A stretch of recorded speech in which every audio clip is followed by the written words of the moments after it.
So I'm very excited to be here today, and I wanted to cover in my opening statements why I've decided to curate this presentation and share it with the population.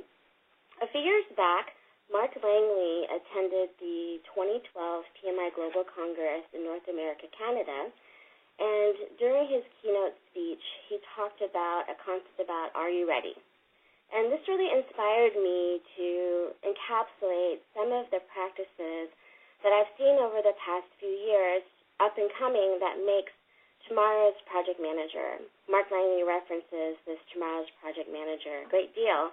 And with that, I had thought about it years ago with what skills are needed. So when I take a step back and I think about what tomorrow's project manager should be like, I think that project manager knows multiple frameworks, has many practices, and uses the best tool for the moment to lead their team or to get themselves out of trouble. So what you'll see today is a facilitation tactic that we've now used the word lean coffee to describe, but some of you may have seen this practice in the past very prevalently, just not knowing it's now coined lean coffee.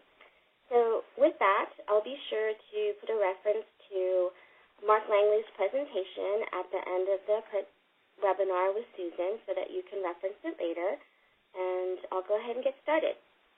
So I love this image that's here first on the title page of Lean Coffee because it really gives you a general idea of what can happen, right? It's just a simple table with some coffee cups and some Post-its, and we all know a cup of coffee can take anywhere from 30 seconds to about 30 minutes to drink. So it's very iconic about this practice. So a little bit of background about where Lean Coffee, the name, came from. Back in 2009, a group by Jim Benson and Jeremy Lightsmith founded this Lean Coffee movement in Seattle, and I find it quite inquisitive, right, that they're in Seattle, one of the coffee capitals of the world, and they come up with this title called Lean Coffee. But the basic idea is to gather a small group of people around the table for a quick, fast discussion.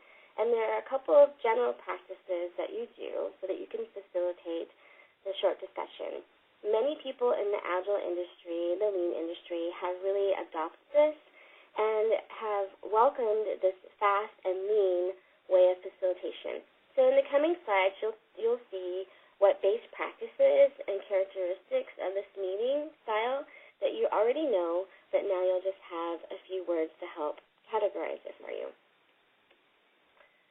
So the format of Lean Coffee is essentially group facilitation with a single leader, and either the leader has already been determined to run the Lean Coffee or you vote for that person during the meeting itself.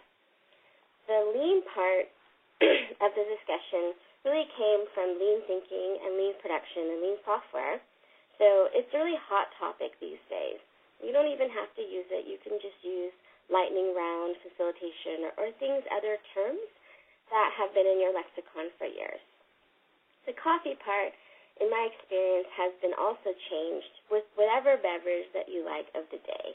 So you'll see later on in the presentation how friends and I around the industry have adopted some other ways of naming it to make it fun and to keep it fresh.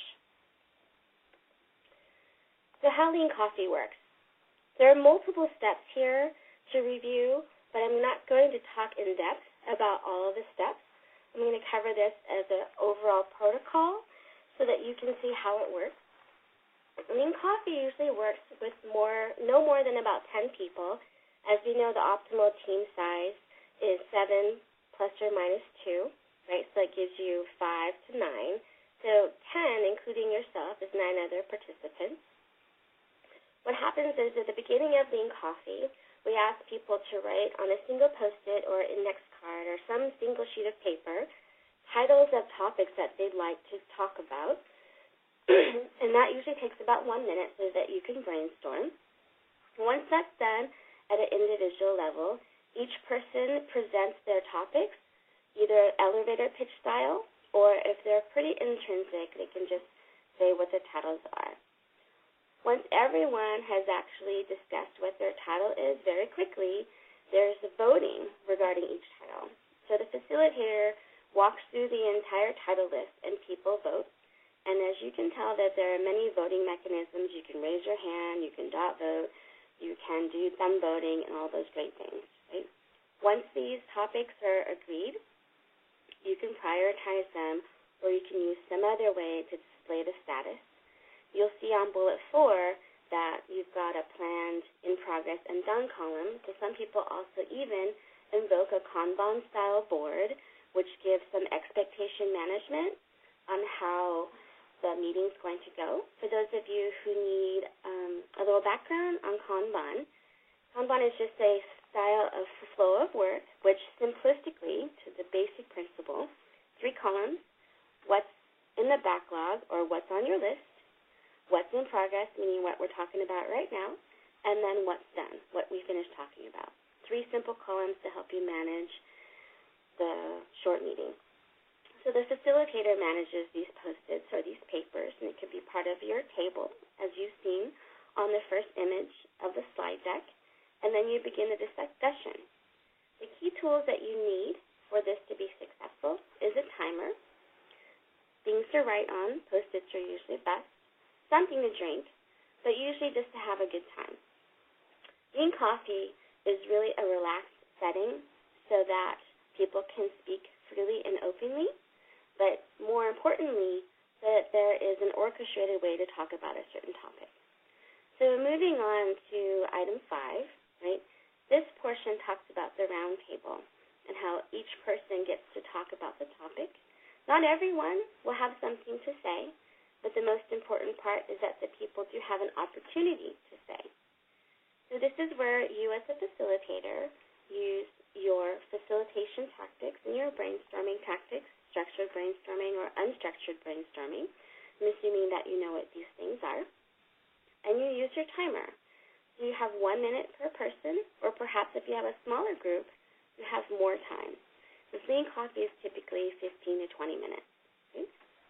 So as you go round robin and discussing, you get towards the end of your timing, and perhaps the discussion is going more quiet in the sense that there's a lot of flurry on the topic in the beginning. As you go around to each person participating, you give them their spotlight of time, and it begins to slow down. Or what if it's really heated and you run out of time?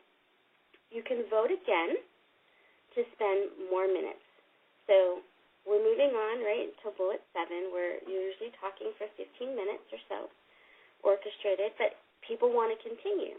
So to be flexible, the facilitator would say, how many of you would like more time? And you vote for another minute. It's very simplistic to do this tactic, but sometimes it's just hard to organize. This is why you have the handout here with the 8 simple steps. I'm going to move away from this slide, but my hopes are that you are actually able to acquire this material after the webinar. So there's some variations that I've spoke about in the past, and larger groups feel strange when you try to do the Lean Coffee base practice because, as I said before, it's optimal in small groups. But as facilitators, right, we want to always apply the practices that we know. So what does that leave us?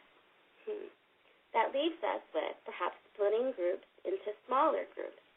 So if I had a group of 50 people, but I still wanted to use the Lean Coffee practice, I would deputize people as facilitators or actually have them volunteer, split up the group, use the same tactic, use the same timing.